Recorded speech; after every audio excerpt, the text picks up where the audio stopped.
It's really funny because these typical day in the life videos, you have these people with these immaculate houses, right? They wake up, their bed is perfect, they go and make coffee, everything is clean, and they can go from room to room, they can lay down, they can do all this stuff, show you their house and everything looks perfect, their car is perfect, it's brand new, and all of that. But you're not gonna get that with me, because the difference is, with those people, they're single, they're young, they have a dog, maybe they're newly married with a dog, or newly married with an infant. In those stages, you can keep everything clean. But I got 4 kids. I probably have orange juice all over the kitchen floor as we speak. So me and you, we gotta stay in this section here, this area here. We can't go out there, out in the wild. We can only film here. Maybe we can go outside. So my morning routine is very simple. I fill up a jar of water, and I come outside and I walk until I finish the water. Most of us don't drink enough water. We go straight to coffee, we go straight to tea or whatever. We don't drink enough water. So by doing this, I get my walking in, I get lots of water in my system right when I wake up, and I also get in a lot of reading. So I pop in my headphones, put on an audiobook, and I'm able to get through a lot of books by listening to them. So I just finished the 6th book in the Red Rising series. The 7th book isn't out yet, but it was phenomenal. And when I finished the 6th book, I went through this whole phase where I just didn't want to read anything else. I wanted to continue on the story. I was so engulfed in it, but I eventually got over that, and I'm currently in the 2nd book of the Ransom trilogy by C.S. Lewis. So it's called Perelandra. Actually, I just finished it, so I'll be moving into the 3rd book tomorrow. But that's my morning routine, very simple. Drink water, walk, listen to something. Do all of this before coffee, before tea, before any work. So I usually begin Monday mornings by chopping up the long form content from the week before. So I usually release my YouTube videos on Sunday mornings, and I then have anywhere from 7 minutes to 40 minutes of short form content I can chop out of that and then paste on Instagram. So I don't have a lot of followers on Instagram. The reason being is I created an Instagram account a few years back. I didn't really know what to do with it because everybody just posts pictures of their desks and their nice equipment and their coffee mugs and their Starbucks cups.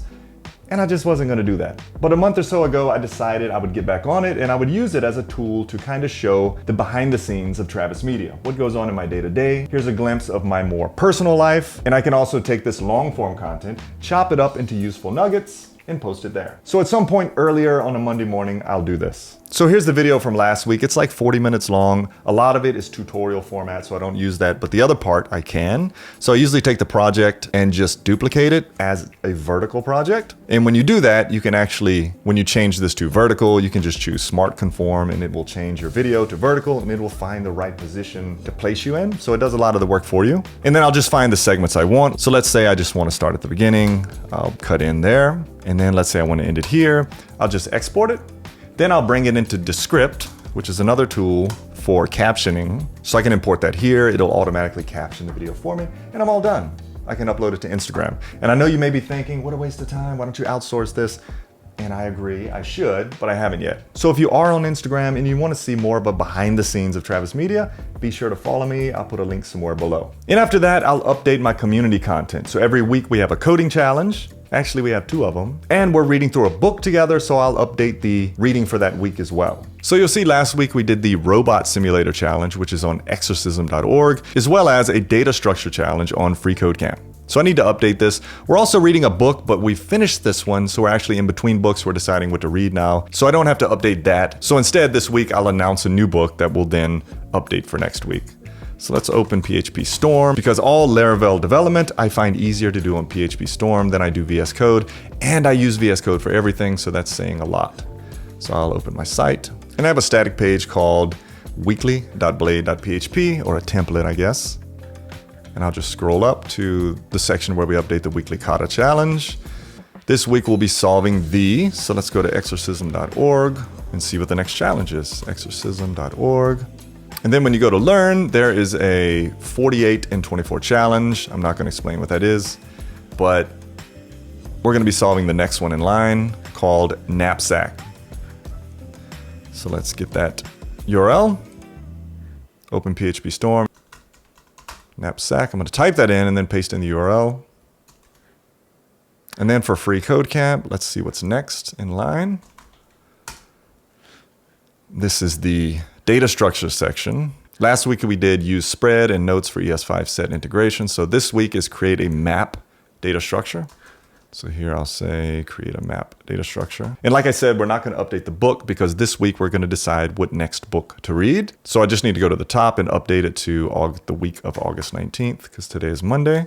And I'll just commit these changes. And if we go back and visit the site, under weekly, we have August 19th and everything's updated. I have CI/CD set up through Laravel Forge. So whenever I commit changes, it automatically updates the site for me. And the book we're actually looking at next is this one by Cal Newport called Slow Productivity, The Lost Art of Accomplishment Without Burnout.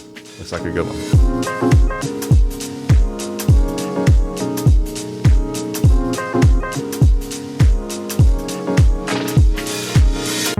So it's about 1 o'clock and I just got back from having lunch with an old coworker of mine. We used to work together as site reliability engineers. He can vouch for my work, I can vouch for his work. We've worked together, we know each other's skill sets. He's a friend, but he's also a person in my network. So I've been telling you guys in my past videos that you should be building up a network of people that can help you out in the unfortunate event that you got laid off, or you didn't have work, or you needed to find another job.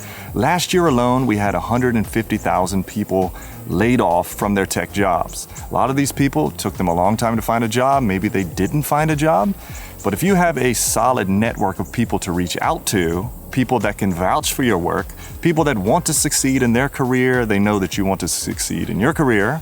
If you have these people to reach out to, it can get you back on your feet faster. For instance, I was talking to him and he was telling me about an old coworker of mine who wrote him telling him, hey, we have jobs at my company if ever you want to switch this way. They start out at X amount, I can put in a good word for you. That's the power of networking. So when you're in your day-to-day work and the guys want to go out for lunch, go out to lunch with them. Let them get to know you. And if you ever leave that job, make sure you get these people's contact details so that you can keep them in your network. And then nurture that network. Maybe once a month, meet up with one of these people for lunch, or call these people, or have an online meeting with these people. But make sure you're always nurturing and building your network. Also remember that the network goes two ways. So this friend that I met up with today, if things went sour on my end, I could call him and see maybe is there any positions at the company we used to work at that he's still at? Or maybe if something went sour with him and he got laid off, he could call me and use me as a reference or ask me if I know of any companies hiring. This is the power of networking. Work on that.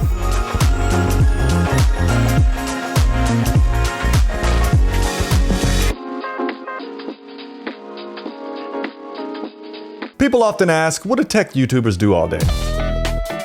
They just carry around their little cameras and they film themselves doing stuff, and then they create courses and rip people off. Well, no. So as a tech YouTuber, I like to spend time researching what's going on in the markets, what the trends are, and ultimately, what are some creative and helpful videos that I can create that will benefit other developers. And then, so as to not work for free, we like to entertain sponsorships that cover the costs of the videos, or if we have a video about some technology that we're already going to be talking about, try to work out some sponsorship with that technology or company. Then we can make some money. We can pay the bills and maybe have some extra left over. This is just business. None of us, you, me, none of us like to work for free. So there's the fun side, the planning and research, and coding and bringing the videos to life. And then there's the not so fun administrative back and forth emails that many of us should just seek to delegate to someone else so that we can put forth our best creative efforts. So this week, I'm primarily focused on filming content for this day in the life video, which I've never done one of those before, but I hope you find interesting.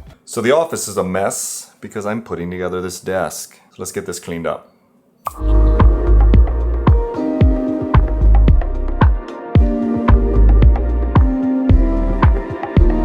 So I had this empty area behind me that I thought about putting another desk or setup at. And FlexiSpot, the sponsor of today's video, sent me 2 items. First, their L-shaped standing desk, the E7L. The frame is rock solid. Since it's an L shape and the frame is hefty, there's literally no play on this model, even at my standing height. And for the desktop, I chose the bamboo. There are a few subpar reviews out there on the chipboard tops, but I always personally go for the bamboo. And this bamboo, it's not as thick as the bamboo on my uplift desk, but it is good enough for most people. There were no nicks, no scratches, and I'm overall positive about this desk. In fact, I wasn't really expecting a lot from it, but it's exceeded my expectations so far. And even if you don't want this particular desk desktop, you can go pick up a butcher board or whatever you like at a place like IKEA and just go with the frame, which, like I said, is pretty solid and pretty smooth. I'm not sure if this will be the final spot and where I'll keep it at. We'll see where it ends up exactly down the road. And FlexiSpot's actually having a huge sale currently on their website for the next 2 or so days, so go check that out. But they also sent me their C7 chair. I chose the foam seat over the mesh, personal preference. So I personally split sitting and standing 50% throughout the day, so I never had the need to invest in something like a $1,500 Herman Miller. I just don't sit and game the day away or code the day away without standing. But this chair, for my needs, is very comfortable and customizable in its price range. Some of the parts, like the headrest and some of the parts on the back, they're plasticky, but the seat is solid, the base is solid, there's great lumbar support, and overall, it's a great budget option for those who really just need a step up from your average everyday desk chair. Again, there's a big sale going on for the next couple days, so go check them out, and thank you FlexiSpot for supporting the channel. So it's Tuesday morning, and on Tuesday mornings, our newsletter goes out. If you haven't subscribed to it, it's free, it goes out weekly, and it updates you on the latest programming trends, it gives you a look at the job markets, what's going on with AI, and just helps you become a better programmer overall. If you haven't subscribed, go do that. And if you look, we have all these quick links to really good hand-picked articles that we think are helpful. And then we like to dig deeper into one of these. So the art of interviewing your interviewer. So I've done a video on this. I think it's really important. When you go to a job interview, remember it's a two-way street. You also have to remember that the person interviewing you is also a human being. Sure, they got the upper hand on you because you want the job and you want them to accept you in that role, but it's also important to have a one-on-one conversation. It's not you begging for the job ultimately. You may not even be a good fit for the job. So we found this article here. It's really helpful. It's linked in the newsletter, but I just wanted to mention a couple things. So first, ask open-ended questions. When we go to job interviews, they always ask us, do you have any questions for us? And most of us are like, no questions for me. That's bad. They don't like that. They'd like you to ask questions because they want you to probe whether they're even a good fit for you or whether that place is a place that you'll succeed at.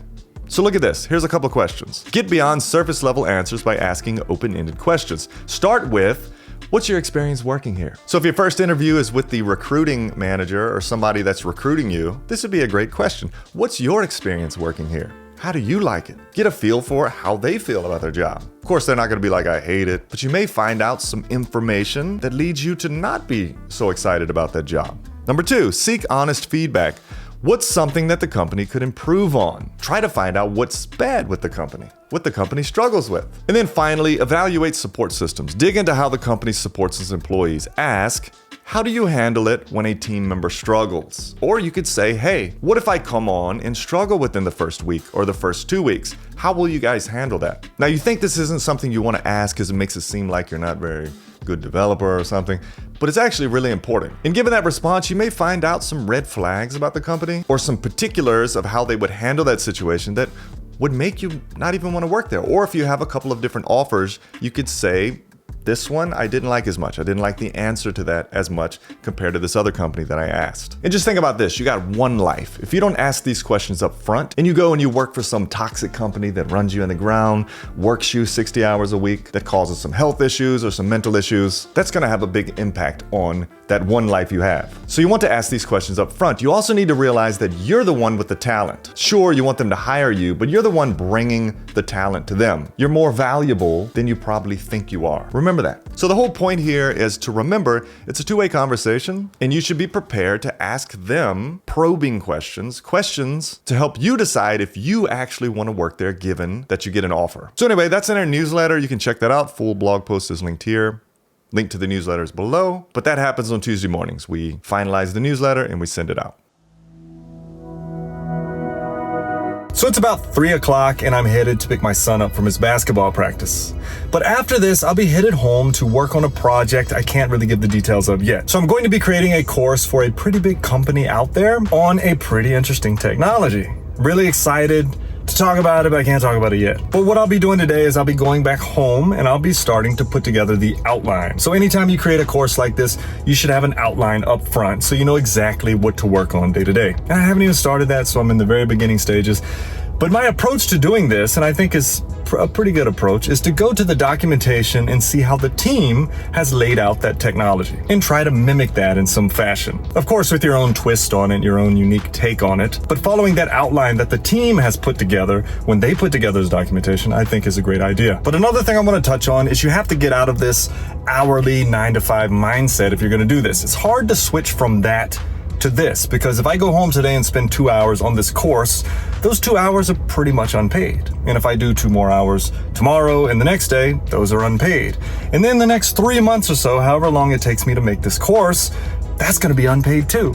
But I'm actually doing work up front that's going to pay me later down the road. So you're doing the work up front, and then down the road, it'll pay you in intervals, month after month, and all you'll have to do is a little upkeep now and then. So it's not fully passive, but it's kind of like passive income. You do the work up front, and then the money comes in over the next year, 2, 3 years. But that's a big hurdle to get over. That was a big deal for me because I was always thinking hourly. I need to make sure today, if I'm working at this hourly rate and I'm putting in 6 hours, that I end up making X amount by the end of the day. But the truth is, sometimes you only get paid 3-4 times a month. But those payments may be for a week or 2 weeks worth of work if you think hourly. So you have to not be worried when no payments come in for the week, knowing that the payments will come in at some point in the month. So that's just something to think about if you're considering doing this full time.